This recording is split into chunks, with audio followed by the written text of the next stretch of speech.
You live in the future, right? You have a smartphone that recognizes your face, an artificial intelligence that writes your emails, and a robot vacuum that maps your house so it doesn't eat the dog poop. You look at the tech world and you see rockets, lasers, blockchains, and metal. You think the world runs on Python, on JavaScript, on Rust, or whatever hyped-up language tech Twitter is arguing about this week. But I have some terrible news for you, or maybe great news, if you're into archaeology. When you swipe your credit card to buy that overpriced latte, when you withdraw cash from an ATM, when you book a flight, the technology processing that transaction isn't modern. It isn't agile. It isn't running in the cloud. The way you think it is, behind the cute interface of your banking app, there lives a monster, a titan, an elder god, sleeping in the depths of a freezing server room, breathing dust and processing trillions of dollars. Its name is COBOL. And if COBOL decides to take a nap today, human civilization collapses before lunch. No, I am not exaggerating. Without Instagram, we survive. Without COBOL, you don't buy food, you don't get paid, and the government doesn't know who you are. Welcome to the story of the programming language that refuses to die. To understand COBOL, we need to go back in time. Not to the 90s. Further back. We are in 1959. The world was black and white. Computers were the size of a living room and had less memory than your digital coffee maker. Back then, programming was hell. You basically had to speak in binary or mathematical codes that looked like alien hieroglyphics. It was mad scientist stuff. But banks and the government had a problem.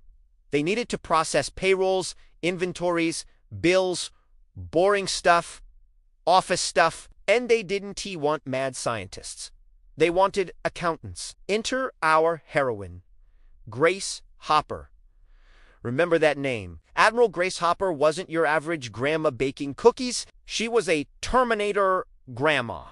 She looked at that mess of math code and said, "This is ridiculous. Why can't we write code in English? Like normal sentences that a manager can actually read." Everyone laughed. Computers don't understand English, Grace. They understand 0 and 1. Grace, being the legend she was, basically invented the first compiler and helped create COBOL, Common Business-Oriented Language. The idea was genius.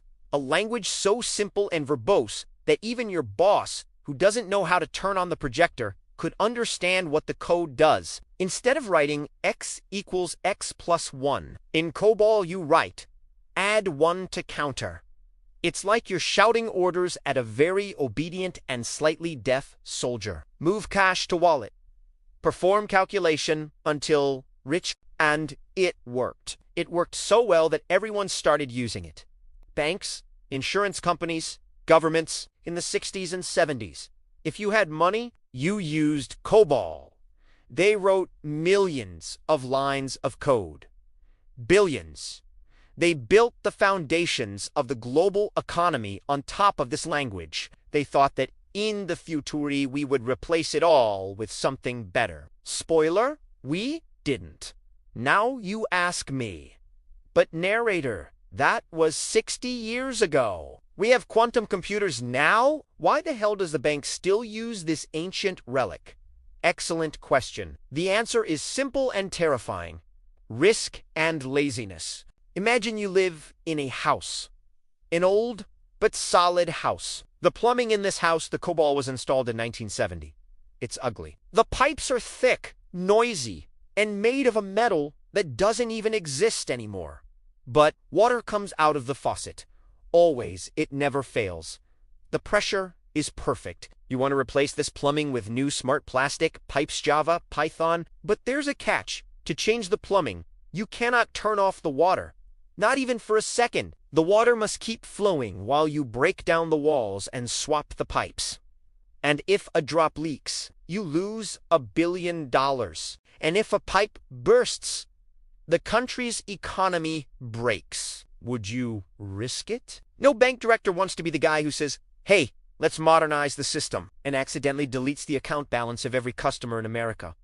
COBOL is fast. For financial math, it is unbeatable. It handles cents and rounding in a way that modern computers sometimes struggle with the famous floating point issue. COBOL is stable. It runs on mainframe ZOS, giant computers that look like evil black refrigerators. These machines are designed to run for 30 years without crashing. While your Windows server needs to restart because you opened two Chrome tabs, a mainframe with COBOL is sitting there, processing 50,000 transactions per second, laughing in your face. Today, it is estimated that there are over 220 billion lines of COBOL code running actively. 80% of in-person transactions card swipes go through COBOL. 95% of the time you use an ATM, it is COBOL spitting out the cash. You don't use COBOL, but the money you use uses COBOL. There was a moment when humanity looked at COBOL and felt true terror. The year was 1999. The programmers of the 60s, to save memory, which was super expensive back then, used only 2 digits for the year. 1998 was just 98. 1999 was just 99. The problem is, what happens after 99? It becomes O. To the computer, 00 is 1900. Suddenly, your 30-year mortgage isn't due in the future. It was due 100 years ago. Interest rates go negative. Bills go crazy. Planes theoretically fall from the sky. It was chaos. The world needed COBOL programmers desperately. They pulled 80-year-old retirees out of nursing homes, put a laptop on their lap, and said, "For the love of God, fix this." And they fixed it. The world didn't end. And what did we do after saving the world? We forgot about COBOL again. Problem solved. Let's go back to making colorful websites in Flash. Cut to 2024. We have a new problem, and this one is worse than the Millennium Bug. The problem isn't the code. The code works. The problem is the humans. The average COBOL programmer today is between 55 and 75 years old. They are retiring. They are going fishing. They are dying. And who is replacing them? Nobody. Colleges don't teach COBOL. It is considered archaeology. The young developer wants to learn artificial intelligence, wants to create games, wants to make dancing apps. Nobody wakes up in the morning and says, "Wow, I really want to maintain a payroll system from 1974 on a black screen with green letters." This has created a bizarre scenario. The banks are desperate. They pay astronomical salaries to anyone who can read this ancient language. If you are 20 years old and you know COBOL, you are basically a rare necromancer wizard. You are because only you know where the hack that Bob made in 1987 is, which keeps the bank standing. During the pandemic, for example, the unemployment insurance systems of several U.S. states collapsed. Why? Because they were made in COBOL. The volume of traffic exploded. The code could handle it, but it needed adjustments. And there was no one to adjust it. The governor of New Jersey went on TV, live, to plead. "Please, if you know COBOL, come help us. We need volunteers." Imagine that. The greatest superpower in the world.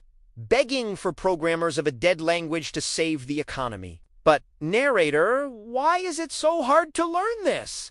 It's just English. My young grasshopper. The problem isn't the syntax. The problem is the structure. Imagine a book. Now imagine that this book was written by 500 different people over the course of 50 years. Nobody used a table of contents. Some pages are stuck together with gum. There are notes in the margins that say, "Do not touch this," or "The server explodes," signed Bob, 1992. Bobby's dead. Nobody knows why the server would explode, but nobody has the courage to test it. This is a legacy system in COBOL. It is millions of lines of code intertwined like a giant plate of spaghetti. If you pull one noodle try to change the color of the button in the APTA, meatball falls off the other side of the table. The savings interest calculation errors out, and there is no CTRL plus Z in banking production. If you mess up, the money vanishes. If the money vanishes, people get very, very angry. It is absurd pressure. You are operating on the beating heart of capitalism with tweezers and a blindfold. Some brave banks try to escape. Let's rewrite everything in Java. Let's go to the cloud. A famous Australian bank decided to do this. The idea? It will take 2 years and cost $100 million. The reality? It took 5 years and cost over $1 billion. And they are the success story. Most banks that try to migrate fail halfway through. They spend millions, realize the new system is slower and less secure than the old dinosaur, and give up. They end up creating the worst of both worlds. They build a beautiful modern shell on the outside, the colorful app on your phone, but that shell only serves to send messages to the old COBOL deep down. It's like putting a Ferrari body on top of a 1970 Beetle engine. Does it work? Yes. Is it weird? Absolutely. So, what is the future? Will COBOL die? Probably not in your lifetime. As long as there are banks, insurance companies, and governments, there will be COBOL. The estimate is that we will still be dealing with this code in 2050, 2060. Maybe when the cockroaches rule the Earth after the nuclear apocalypse. The only thing left running will be an IBM mainframe processing a credit card bill. This creates a unique opportunity. While everyone rushes for the gold of artificial intelligence, there is an abandoned diamond mine in the backyard. Learning COBOL today isn't sexy. You won't post on LinkedIn. Look at this beautiful interface I made. There is no interface. It is green text on a black background. But it pays the bills. It pays the bills very well. The world needs digital plumbers. People willing to go down into the sewer of computing history to ensure that society keeps flowing. So, the next time you swipe your card and hear that satisfying approved beep, remember the dinosaur. He is there, in the dark, old, tired, full of patches, but he is holding the world on his back. Respect the COBOL, or it locks your account.